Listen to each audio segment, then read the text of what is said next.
Hello my dear friends, welcome to mummies one. నేను మీ దేవిని. ఈరోజు ప్రీమిక్స్ తోటి కేక్ని ఎలా చేసుకుందామో చెప్తాను. నేను ఫస్ట్ టైం తీసుకున్నానండి.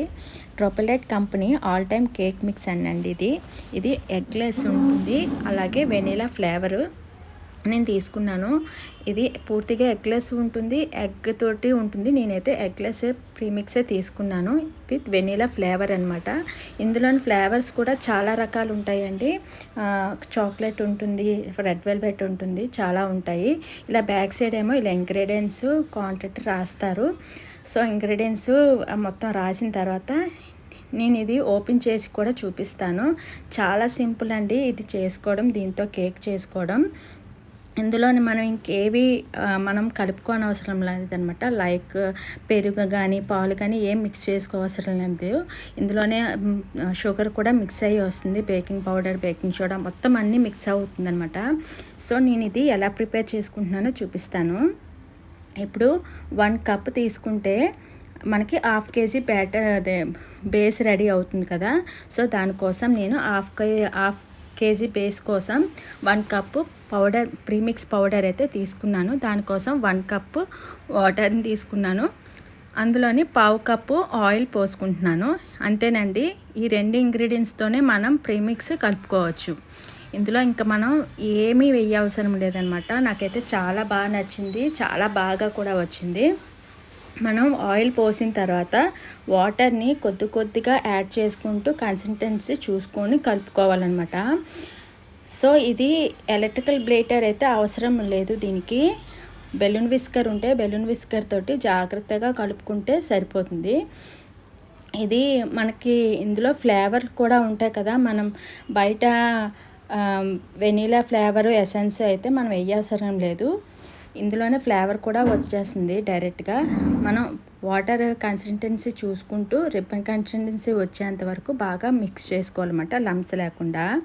సో చూస్తున్నారు కదా, నేనైతే కలుపుతున్నప్పుడే మంచి వెనీలా స్మెల్ అయితే వచ్చిందండి. చాలా ఈజీ ప్రాసెస్ అండి కలుపుకోవడం అయితే. ఇది బాగా మిక్స్ అయిపోయింది కదా. స్పాచులా తోటి ఒకసారి కలిపేసుకుంటున్నాను. ఇందులో చాలా వెరైటీస్ ఉన్నాయండి, చాలా ఫ్లేవర్స్ కూడా ఉన్నాయి. లైక్ చాక్లెట్, రెడ్ వెల్వెట్, ఇలా ఎగ్లెస్ కూడా ఉంటుంది. నేనైతే ఎగ్లెస్సే తీసుకున్నాను. చూసారు కదా, 1 కప్పు వాటర్, 1 కప్పు పౌడర్కి హాఫ్ కప్పు వాటర్ అయితే పడిందనమాట. సో ఇంతేనండి, చాలా సింపుల్గా మిక్స్ చేసేసుకోవచ్చు. ఇప్పుడు ఇది పక్కన పెట్టుకొని దేంట్లో అయితే బేక్ చేసుకుంటున్నామో ఆ గిన్నెనైతే తీసుకున్నాను. నేను ఎప్పుడు హాఫ్ కేజీ బ్యాటర్ని అయితే ఇందులోనే రెడీ చేసుకుంటాను అనమాట. సో దానికి ఆ బౌల్కి ఫుల్గా ఆయిల్ అనేది గ్రీస్ చేసేసుకుంటున్నాను. ఫుల్గా ఆయిల్ గ్రీస్ చేసుకొని ఇందులోని నా దగ్గర బటర్ పేపర్ అనేది లేదు, అయిపోయిందనమాట. సో అందుకనే చిన్న A4 షీట్ పేపర్ కట్ చేసుకొని దానికి కూడా ఆయిల్ గ్రీస్ చేసి వేసుకుంటున్నాను. మీకు చెప్పాను కదా, ఆయిల్ బటర్ పేపర్ లేకపోతే ఇది ఒక మెథడ్ అనమాట. చక్కగా వచ్చేస్తుందండి, ప్రాబ్లం ఏమీ ఉండదు. ఓకేనా. ఇప్పుడు బ్యాటర్ అనేది రెడీ చేసుకున్నాం కదా, అదంతా ఇందులోకి ట్రాన్స్ఫర్ చేసుకుంటున్నాను. ముందుగానే మనం ప్రీహీట్ చేసుకున్నాం కదండి. ప్రీహీట్ చేసుకునే పద్ధతి మీకు చాలాసార్లు చెప్పాను కుక్కర్లోనే. అదే ఎగ్జాక్ట్గా అలాగే చేసుకుంటున్నాను అనమాట. నేను ఎప్పుడు కూడా కుక్కర్లోనే ప్రీహీట్ చేసుకుంటాను కేక్ని. సో ఇది మొత్తం బ్యాటర్ మొత్తం వేసుకున్న తర్వాత ఒక 4-5 సార్లు ఖచ్చితంగా ఇలా ట్యాప్ చేయాలండి. ఇలా ట్యాప్ చేసి ప్రీహీట్ చేసుకోవాలి. ఇది 30 మినిట్స్ వరకు ప్రీహీట్ చేసుకుంటే సరిపోతుంది. 30 మినిట్స్ అయిపోయిన తర్వాత గిన్నెని తీసాను. చూసారా ఎంత బాగా ఫ్లఫీగా వచ్చిందో, చాలా బాగా వచ్చిందండి. అచ్చం మనం నార్మల్గా పెరుగు, పాలుతోని కలుపుకుంటాం కదా బ్యాటర్, అలాగే వచ్చిందండి. చాలా స్పాంజీగా వచ్చింది. ఇప్పుడు సైడ్లో అంతా స్క్రాప్ చేసుకొని కేక్ని డిమోల్డ్ చేసుకుంటున్నాను. చూడండి, రివర్స్ తిప్పి ట్యాప్ చేస్తే చక్కగా ఊడొచ్చేస్తుంది అనమాట. బటర్ పేపర్ కాకుండా A4 షీట్ వేసాను కదా, అది కూడా ఈజీగా రిమూవ్ అయిపోయింది. సో ఇప్పుడు చూసారు కదా, చాలా బాగా వచ్చిందండి, చాలా ఫ్లఫీగా. అచ్చం మనం ఇంట్లోని హోమ్ రెమెడీ చేసుకునేటట్టుగా వచ్చింది. ప్రీమిక్స్తో చేసుకున్నామా అన్న ఫీలే లేదనమాట. ఇప్పుడు నేను దీన్ని న్యూట్రల్ జెల్ యూస్ చేసి కేక్ని డెకరేషన్ చేయబోతున్నాను కదా. సో దానికోసం నేను 3 లేయర్స్గా కట్ చేసుకుంటున్నాను.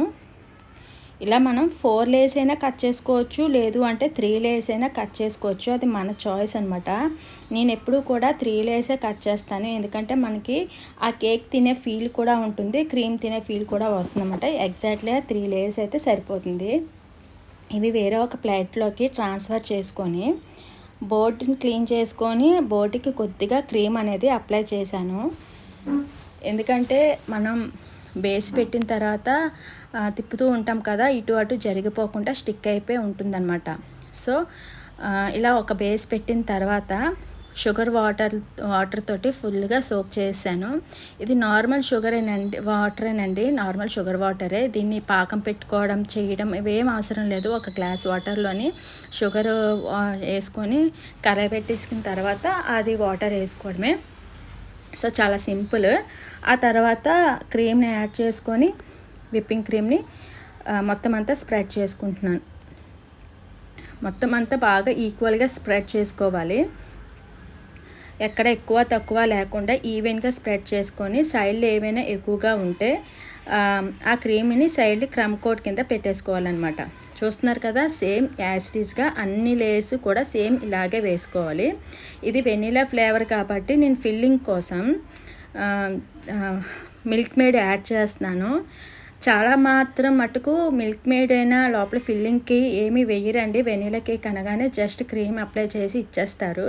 కాకపోతే హోమ్ బేకర్స్ చాలామంది అన్నా సరే నేను మాత్రం ఎస్పెషల్లీ నేనైతే మాత్రం చాక్లెట్ వైట్ గనాష్ అయినా ఫిల్ చేస్తాను, లేకపోతే ఇలాగ మిల్క్ మేడ్ అయినా యాడ్ చేస్తాను. దానిపైన వైట్ చాకో చిప్స్ ఫిల్లింగ్కి వేస్తాను అనమాట. ఈ రెండు వేస్తే వెనీలా టేస్ట్ అనేది ఇంకొంచెం బాగుంటుందండి. అప్పుడే మనకి కస్టమర్స్ మళ్ళీ రిటర్న్ ఇంకొక కేక్ ఆర్డర్ రావడానికి కూడా ఛాన్సెస్ ఉంది. మనం ఎప్పుడూ కూడా హోమ్ బేకర్స్ అనగానే బయట బేకరీస్ కన్నా the best taste, the best structure ఇచ్చేటట్టే మనం చూసుకోవాలండి. సో నాకైతే మాత్రం నా దగ్గరికి నాకు ఆర్డర్స్ వచ్చే వరకు అయితే మాత్రం ది బెస్ట్గానే ఇస్తాను. టేస్ట్లో మాత్రం అస్సలు కాంప్రమైజ్ అవ్వను అనమాట. సో అందుకనే నేను ఫిల్లింగ్ మాత్రం ఏ ఫ్లేవర్ ఇస్తారో ఆ ఫ్లేవర్ తగ్గట్టు ఫిల్లింగ్ అయితే ఖచ్చితంగా వేసుకుంటాను. సో అర్థమైంది కదా. ఇలా మొత్తం 3 లేయర్స్ కంప్లీట్ చేసుకున్నానండి. సెకండ్ లేయర్లోని కూడా సేమ్ యాసిటీస్గా మిల్క్ మేడ్ యాడ్ చేశాను, తర్వాత చాకో చిప్స్ వేసాను. ఆ తర్వాత పైన లాస్ట్ అండ్ ఫైనల్ కోట్ పై లేయర్ పెట్టేసుకొని క్రమ్ కోట్ అయితే మాత్రం చేసేసుకుంటున్నాను. క్రమ్ కోట్ చేసిన వెంటనే ఫినిషింగ్ అనేది ఇవ్వకూడదు. అది మినిమం ఒక 15 మినిట్స్ అయినా ఉండాలి. టైం ఉంటే ఇంకొంచెం సేపు ఎక్కువ ఉన్నా పర్వాలేదండి, కానీ మినిమం 15 మినిట్స్ అయితే మాత్రం ఉంటే ఆ కేక్ మొత్తం సెట్ అయిపోతుంది అనమాట. నేనైతే ఒక ½ అన్ అవర్ వరకు ఉంచాను, నాకు టైం ఉందని. ఆ తర్వాత తీసి క్రీమ్ తోటి ఫినిషింగ్ అనేది ఇచ్చుకుంటున్నాను.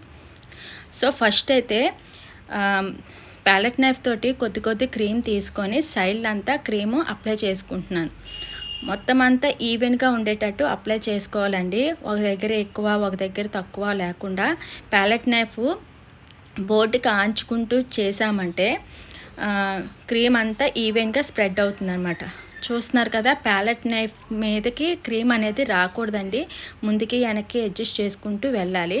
ఆ తర్వాత క్రీమ్ అనేది పైన కూడా వేసుకొని మొత్తం స్ప్రెడ్ చేసుకోవాలి. ఈవెన్గా స్ప్రెడ్ చేసుకోవాలండి. మరీ క్రీమ్ ఎక్కువ అయిపోయినా బాగోదు, అలాగని బాగా తక్కువగా ఉన్నా బాగోదు అండి. ఈక్వల్గా ఉండేటట్టు చూసుకోవాలి. ఆ తర్వాత స్క్రాపర్ తోటి అడ్జస్ట్ చేసుకుంటూ క్రీమ్ అనేది ఎక్స్ట్రా ఉంటే తీసేసుకోవాలి. తర్వాత ట్రాన్స్పరెంట్ స్క్రాపర్ అనేది ఉంటుందండి. దీంతో అయితే చాలా బాగా వస్తుంది, ఫినిషింగ్ అనేది చాలా స్మూత్గా వస్తుంది. అలా స్మూత్నెస్, నీట్ ఫినిషింగ్ వచ్చేంత వరకు మనం స్మూత్నెస్ అనేది చేసుకోవాలి. కేక్ ఫినిషింగ్ అనేది ఇచ్చుకోవాలన్నమాట. సో కేక్ ఫినిషింగ్ అనేది చూడగానే అట్రాక్టివ్గా కనిపించాలండి. ఎంత బాగా నీట్గా స్క్రాప్ చేసుకుంటే అంత నీట్గా బాగా వస్తుందన్నమాట. సో ఎక్కడ గ్యాప్స్ అనేవి లేకుండా జాగ్రత్తగా ప్లేస్ చేసుకోవాలి. ఆ తర్వాత జిగ్జాగ్ స్క్రాపర్ అనేది ఉంటుందండి, దాంతో జస్ట్ అలా లైన్స్ అనేది ఇచ్చుకుంటే చాలా బాగుంటుందన్నమాట. ఆ తర్వాత బోర్డ్ అనేది క్లీన్ చేసేసుకుంటున్నాను. ఇప్పుడు నేను న్యూట్రల్ జెల్ తోటి కంప్లీట్ చేద్దాం అనుకున్నాను కదా. మీకు న్యూట్రల్ జెల్ని నేను ఎలా ఇంట్లోనే ప్రిపేర్ చేసుకున్నానండి, హోమ్ మేడ్. ఎలా ప్రిపేర్ చేసుకున్నాను అనేది షార్ట్ వీడియోలో మీకు చూపిస్తాను. ఈ న్యూట్రల్ జెల్లోని ఎల్లో జెల్ కలర్ని మిక్స్ చేసుకున్నాను. అప్పుడు లైట్ లెమన్ ఎల్లో వచ్చిందన్నమాట. అలా ఎల్లో వచ్చిన తర్వాత పైన స్ప్రెడ్ అయిన తర్వాత సైడ్ కూడా స్క్రాపర్ తోటి అలా మొత్తం అంతా సెట్ చేసేసుకుంటున్నాను అనమాట. సో చూస్తున్నారు కదా వీడియోలోని, సేమ్ అలాగే స్ప్రెడ్ చేసుకోవాలి. ఇది చాలా సింపుల్ డిజైన్ అండి, చాలా ఎలిగెంట్గా కూడా ఉంటుంది, తొందరగా అయిపోతుంది. అలాగే మొత్తం అంతా స్ప్రెడ్ చేసిన తర్వాత ఎక్స్ట్రా జెల్ ఏదైనా కిందకి జారిపోతుంది కదా, అది స్క్రాపర్తో నీట్గా తీసేసుకొని ఫినిషింగ్ చేసుకొని క్లీన్ చేసుకోవాలి. ఆ తర్వాత బార్డర్ అనేది ఇలాగా చిన్న చిన్న పువ్వుల్లాగా ఇచ్చేసాను. ఆ తర్వాత M1 నోజుల్ వేసుకొని దాంతో సింపుల్గా డిజైన్ అనేది ఇచ్చుకున్నానండి. చాలా సింపుల్ డిజైను. వన్ సైడ్కే ఫ్లవర్స్ అనేది ఇచ్చానమాట.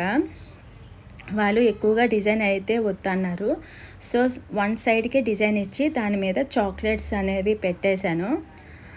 ఆ తర్వాత 2 బటర్ఫ్లైస్ ఉంటే అవి పైన ఒకటి సైడ్న ఒకటి పేస్ట్ చేశాను.